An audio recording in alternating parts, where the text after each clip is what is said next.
ternyata terdapat biaya yang sangat besar yang harus ditanggung oleh agensi untuk dapat mendebutkan sebuah girl group K-pop. Agensi Secret Number itu menurut aku baik ya, salah satu agensi yang baik juga. Halo semuanya, selamat datang kembali di channel YouTube aku Yusul Kim bersama dengan aku Yusul Kim. Dan buat kalian yang nonton video ini, thank you so much sudah mampir. Terima kasih banyak ya. Dan aku doakan kalian menonton diberikan kesehatan, kebahagiaan dan juga God bless you. Nah guys, dalam video kali ini kita itu bakal membahas tentang update informasi dari industri music K-pop dan juga K-drama. Nah sebelum kita ngebahas tentang hal itu, make sure dulu ya kalian sudah subscribe dan jangan lupa juga buat bunyikan loncengnya sehingga nggak ketinggalan update informasinya. Dan tanpa basa-basi lagi, langsung aja yuk kita bahas berita selengkapnya. Well guys, di berita pertama kita akan membahas tentang Kim Tae-ri yang berubah dari K-star with the worst attitude atau artis Korea dengan attitude buruk menjadi aktris terburuk di tahun 2022. Lalu mengapa Kim Tae-ri mendapatkan predikat seperti itu? Apa yang telah dilakukan olehnya? Kim Tae-ri itu terus menghadapi kritik dari media, menyoroti dugaan masalah sikap dari sang aktris. Setelah bintang dari Space Sweeper itu masuk ke dalam daftar selebriti Korea dengan sikap terburuk, saluran YouTube memberikan label bintang berusia 32 tahun itu sebagai aktris terburuk di tahun 2022. Hal itu muncul setelah sebuah video dengan judul 16 kebenaran Kim Tae-ri, aktris terburuk pada tahun 2022 yang dipilih langsung oleh pejabat film. Nah, video ini diketahui diunggah oleh Kamu Wiki. Dan saat dibagikan, video tersebut menunjukkan sikap buruk dari seorang Kim Tae-ri. Video tersebut juga berisikan wawancara dan juga penampilan publik dari Kim Tae-ri yang menunjukkan warna asli dari sang aktris. Di salah satu bagian misalnya dari video YouTube, itu memunculkan interaksi sebelumnya dari sang bintang 2521 tersebut dengan media di mana dia berbicara tentang hari-hari di masa SD-nya. Kim Tae-ri mengungkapkan bahwa dia itu pernah menyebarkan rumor negatif tentang sang sahabat. Hal itu dilakukan karena dia tidak ingin temannya bergaul dengan orang lain kecuali dirinya. Selain itu, ia juga sesumbar telah berhasil memanipulasi temannya yang tetap dekat dengannya hingga saat ini. Dari memanipulasi hingga mencuri. Video tersebut juga menampilkan Kim Tae-ri yang mengungkapkan kebiasaan buruknya dan pernah ternyata mencuri jam tangan dari seorang sutradara. Dan menambahkan ke daftar dugaan sikap buruk sang aktris adalah dikarenakan kesombongannya. Mengatakan bahwa dia tidak suka tampil di depan umum karena popularitasnya dan bahwa dia akan menarik terlalu banyak perhatian. Selain itu, seperti yang sudah disebutkan, sebelum saluran YouTube yang menjuluki Kim Tae-ri sebagai aktris terburuk tahun 2022, ada tokoh industri yang memilih bintang pemenang penghargaan sebagai salah satu aktor dengan perilaku terburuk di tahun 2022. Sementara ada Ma Dong-seok yang menduduki puncak daftar, wanita cantik berusia 32 tahun itu menempati peringkat kedua. Laporan tersebut juga menunjukkan bahwa Kim Tae-ri tidak bisa melupakan fase Nahidonya dan nanti akan mencoret-coret kertas selama konferensi First.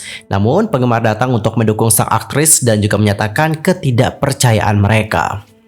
Beberapa menunjukkan bahwa Kim Tae-ri memiliki kepribadian yang lugas, membuatnya tidak menarik bagi media. Di sisi lain, beberapa netizen juga berkomentar bahwa kepribadian Kim Tae-ri selalu jujur, terus terang, dan juga sarkastik, yang mungkin hal ini dapat dengan mudah membuat reporter menjadi marah. Dan kalau kalian sendiri gimana nih pendapatnya? Nanti langsung saja sampaikan di kolom komentar. Next, teman-teman, kita akan masuk ke topik yang kedua. Ini juga lagi ramai banget diperbincangkan, yaitu tentang biaya dari pendebutan sebuah girl group K-pop. Kalian tahu nggak sih berapa biayanya? Ada yang tahu nggak? Ayo dong, sebelum aku sebutin berapa nominalnya, aku pengen tahu berapa nominal yang kalian pikirkan. Apakah 100 juta won cukup? 200 juta won cukup? Atau 1 miliar rupiah cukup? 2 miliar rupiah cukup? Mungkin nominal termahal yang kalian pikirkan dalam kepala kalian itu masih kurang, teman-teman. Karena ternyata faktanya ya, untuk mendapatkan satu girl group K-pop itu membutuhkan biaya setara 150 mobil keluarga. Kebayang gak sih? 150 mobil keluarga, coy. Guys, hingga saat ini seperti yang sudah kalian lihat, kita telah menyaksikan begitu banyak girl group K-pop yang didebutkan. Baik dari mereka yang berumur panjang nih, maupun yang hanya aktif beberapa hari saja atau beberapa bulan dan beberapa tahun kemudian bubar. Nah, di balik grup yang silih berganti muncul, ternyata terdapat biaya yang sangat besar yang harus ditanggung oleh agensi untuk dapat mendebutkan sebuah girl group K-pop. Hal ini diungkap oleh The Jung Ang dengan data yang dirilis oleh salah satu agensi, yakni Pantagio.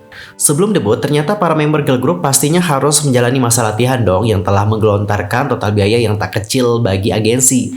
Ya sekitar 323 juta won lah atau nggak sekitar 3,9 miliar rupiah sudah harus dikeluarkan oleh agensi untuk penanganan para trainee.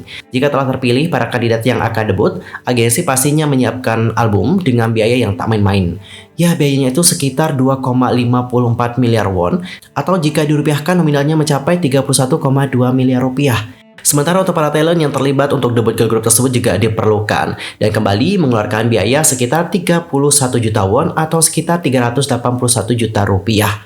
Dan tentunya para idol juga memerlukan tempat latihan untuk mengasah koreografi mereka hingga tajam menjelang debut. Dan untuk hal ini merogoh biaya sekitar 95 juta won atau sekitar 1,17 miliar rupiah. Selain itu, dom alias asrama juga tak luput dari biaya yang harus dikeluarkan oleh agensi, yang diperkirakan nominalnya itu mencapai 82 juta won atau sekitar 1 miliar rupiah. Dan setelah ditotal nih, dari keseluruhan, biaya-biaya tersebut akan menyentuh paling sedikit 3,1 miliar won atau sekitar 38 miliar rupiah, yang mana setara dengan 150 mobil keluarga seharga 250 juta rupiah. Wow. Jumlah yang benar-benar gede banget untuk mendebutkan sebuah girl group. Dan itu belum termasuk pembuatan musik video nggak sih? Apalagi untuk musik video kan lebih mahal lagi pembuatannya. Belum lagi dari kostum mereka, belum lagi untuk promosinya. Jumlahnya itu juga pasti bakalan lebih besar teman-teman. Gila banget gak sih? Jadi jangan heran ya kalau ada idol K-pop ketika mereka itu debut, mereka itu udah nanggung utang. Jangan pernah heran tentang hal tersebut. Mereka di saat debut itu udah nanggung utang teman-teman. Ya meskipun dari awal udah dibayarin sama agensi ya, mulai dari tempat tinggal, habis itu trainingnya dan sebagainya itu kan dibayarin agensi memang. Tapi meskipun udah dibayarin sama agensi ini kayak memberikan pinjaman kepada mereka. Nah setelah debut kamu bayar lagi sama aku, gitu guys. Dicicil-cicil bayarnya. Bahkan ya guys, ada yang sudah lama banget debut nih, udah lama banget kerja, ya sekitar 7 tahun atau 8 tahunan. Dia itu nggak dapetin gaji sama sekali. Kemanakah gajinya? Kemanakah penghasilannya selama ini? Penghasilannya digunakan untuk membayar hutangnya kepada agensi. Begitu guys. Jadi jangan pikir untuk menjadi idol K-pop itu mudah banget. Kalau kalian nih yang bermimpi menjadi idol K-pop ya, aku sih sarankan kalau kalian itu nggak dapet agensi yang besar nih, sebisa mungkin untuk tidak memilih agensi kecil. Karena nggak banyak agensi kecil yang baik ya. Sejauh ini yang baik menurut aku Fine Entertainment ya. Agensi Secret Number itu menurut aku baik ya. Salah satu agensi yang baik juga. Tapi tidak semua agensi-agensi kecil di luar sana juga seperti Fine Entertainment. Aku sih takutnya kalian tuh sudah susah payah dari sini. Habis itu menjalani trainee yang lama banget. Habis itu kalian debut, nggak sukses. Bukannya kalian itu dapat untung, malah kalian tuh buntung. Waktu kalian udah hilang, belum lagi nanggung hutang. Waduh, lebih baik dipikirkan lagi ya teman-teman. Dipikirkan matang-matang jika kalian pengen menjadi idol K-pop. Next, ke berita ketiga kita akan membahas tentang Treasure yang sudah mengumumkan tanggal dan juga kota untuk tur Asia pertama mereka dengan Hello. Pada tanggal 28 Desember, YG Entertainment mengungkapkan bahwa Treasure akan memulai tur Asia pertama mereka dengan tajuk 2023 Treasure Tour Hello. Kelanjutan dari konser mereka sebelumnya yang berlangsung di KSPO Dome di Seoul dan juga tur Arena Jepang. Bagian Asia dari tur mereka akan datang ke 7 kota dan akan terdiri dari total 8 konser. Tur akan dimulai di Taipei pada tanggal 4 Maret, kemudian dilanjutkan ke Kuala Lumpur pada tanggal 11 Maret. Dan grup ini juga akan menghabiskan 2 hari di Jakarta, yakni pada tanggal 18 dan juga di tanggal 19 Maret. Lalu mereka akan pergi ke Bangkok pada tanggal 1 April, diikuti oleh Singapura pada tanggal 8 April. 2 perhentian terakhir mereka adalah Manila, yakni pada tanggal 15 April, dan juga Macau pada tanggal 22 April. Pra penjualan tiket akan diadakan untuk para penggemar yang telah membeli keanggotaan Treasure Maker dan juga telah menyelesaikan pendaftaran pra penjualan di Weverse. Pemberitahuan tentang pembelian tiket untuk setiap kota juga akan diumumkan kemudian, dan detail mengenai pertunjukan dapat ditemukan di situs web resmi mereka. Fans juga dapat mengantisipasi keunggulan dari Treasure melalui tur terbaru mereka. Grup ini juga telah menunjukkan diri mereka sebagai penampil bintang dalam 2 konser solo dan juga tur Jepang mereka, serta juga beragam penampilan yang mereka telah tampilkan di berbagai upacara penghargaan akhir tahun. Sementara itu, Treasure akan melanjutkan tur mereka di Jepang setelah memulai konser mereka di Hokkaido bulan lalu dan berhasil menyelesaikan 19 pertunjukan di 5 kota sekaligus, termasuk ada Fukui, Nagoya, Fukuoka, dan juga Kobe. Mereka juga dijadwalkan tampil di Tokyo dan Saitama dan akan tampil di Kyocera Dome di Osaka pada tanggal 28 dan tanggal 29 Januari. Dan guys, untuk berita terakhir kita akan membahas tentang Song Joong Ki. Jujur dari kemarin ini Song Joong Ki terus menjadi topik perbincangan hangat. Aku nggak tahu sih ya. Ya aku tahu Song Joong Ki ini emang berkencan gitu. Tapi beberapa belakangan terakhir, berita kencan dari Song Joong Ki ini terus memenuhi timeline aku. Ada yang merasa nggak sih? Kalau aku sih sebenarnya juga fine ya kalau itu berkencan atau enggak, karena dia juga kan udah dewasa banget ya. Nah di sini seperti yang aku lihat banyak banget dari media-media yang juga sudah mengulik something tentang Song Joong Ki ya, mulai dari asal usul pacarnya, kapan mereka berkencan, apakah sang pacar udah hamil, apakah Song Joong Ki udah menikah, dan banyak banget hal yang dikulik teman-teman. Nggak tahu juga sih kenapa sekepo itu ya. Ya mungkin ini juga dikarenakan salah satu impact dari kesuksesan dramanya Song Joong Ki yakni Reborn Rich. Reborn Rich sendiri kan merupakan salah satu drama Korea yang lagi populer banget dan untuk ratingnya juga tinggi banget. Ya mungkin dikarenakan drama Song Joong Ki juga sukses besar, inilah yang membuat banyak banget dari media yang kepo kali ya dengan hubungan dari Song Joong Ki dan juga bersama dengan sang pacar. Dan aku akan membacakan di sini tentang beberapa spekulasi yang terjadi dengan Song Joong Ki bersama dengan girlfriendnya.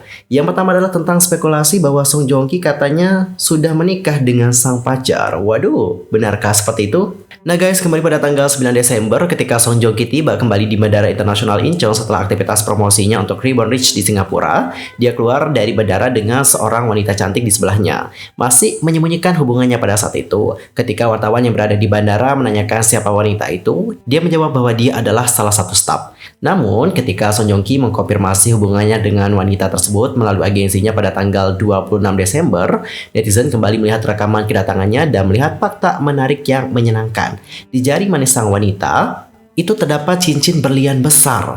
Nah, netizen dengan cepat membahas kemungkinan pernikahan rahasia Song Joong Ki dengan sang aktris tersebut. Oke, jadi dapat aku simpulkan kenapa ada spekulasi tentang Song Joong Ki yang katanya sudah married ataupun sudah menikah sama si wanita ini, itu dikarenakan ada cincin di jari manisnya. Oke, I see about that. Dan guys, selain banyak dari netizen Korea yang sudah memperhatikan bagaimana hubungan dari Song Joong Ki bersama dengan sang kekasih, banyak juga dari K-netizen yang sudah menunjukkan perbedaan yang mencolok dalam cara jurnalis memperlakukan atau memberitakan berita kencan dari Song Joong Ki dan juga Song Hye Kyo. Beberapa waktu yang lalu ada seorang netizen yang mengarahkan perhatian pada bagaimana jurnalis memiliki konotasi negatif terhadap artikel yang mereka tulis untuk berita kencan dari Song Hye Kyo dan agak menjelek-jelekan aktris tersebut. Dan ini sangat kontras dengan bagaimana jurnalis menulis artikel yang agak positif tentang pacar barunya Song Joong Ki. Netizen juga membuat postingan di komunitas online populer dan juga menunjukkan bagaimana Song Hye Kyo dipitnah dikarenakan rumor kencannya. Sementara ada banyak selebriti pria lain yang terlibat dalam rumor kencan yang jauh lebih banyak daripada dirinya. Netizen lain yang membuat postingan tersebut juga menunjukkan bagaimana Song Joong Ki menerima dukungan untuk berkencan dengan wanita non-Korea. Tetapi jika selebriti wanita Korea lainnya, let's say ada Jennie Blackpink, yang berkencan dengan pria non-Korea nih, bintang wanita tersebut akan mendapatkan komentar-komentar yang negatif. Adapun untuk netizen-netizen Korea berkomentar seperti ini, langsung aja kita lihat bersama-sama. Bayangkan ya berapa banyak orang yang akan memfitnah Song Hye Kyo jika dia muncul di bandara dengan seorang pria asing. Benar sih. Aku setuju ya, selebriti wanita mendapatkan dampak negatif lebih dari selebriti pria. That's right. Song Hye Kyo mendapatkan banyak komentar jahat. Lalu dia juga yang berkomentar, ya itu dikarenakan berita kencan Song Hye Kyo lebih dipublikasikan. Bener banget ya, kalau kalian lihat bagaimana berita pas saat Song Hye Kyo dan juga Song Joong Ki itu udah cerai ini ya, banyak banget dari netizen yang pada kali itu memberikan komentar negatif kepada Song Hye Kyo, meskipun mereka itu tidak tahu bagaimana cerita sebenarnya di balik hubungan mereka. Dan selain itu, seperti yang sudah dijelaskan oleh netizen Korea tadi, media-media itu ataupun jurnalis itu membuat berita kencan dari Song Hye Kyo dengan konotasi negatif. Karena untuk Song Hye Kyo sendiri kan itu juga pernah sempat dirumahkan berkencan dengan beberapa pria ya. Jadi karena hal itu Song Hye Kyo juga mendapatkan banyak banget komentar negatif. Tapi buktinya apa? Sampai sekarang Song Hye Kyo juga tidak pernah menjalin hubungan dengan siapapun karena dia juga belum mengkonfirmasi tentang hubungannya. Sedangkan untuk Song Joong Ki yang berkencan gitu ya kan, banyak yang memberikan selamat dan sebagainya.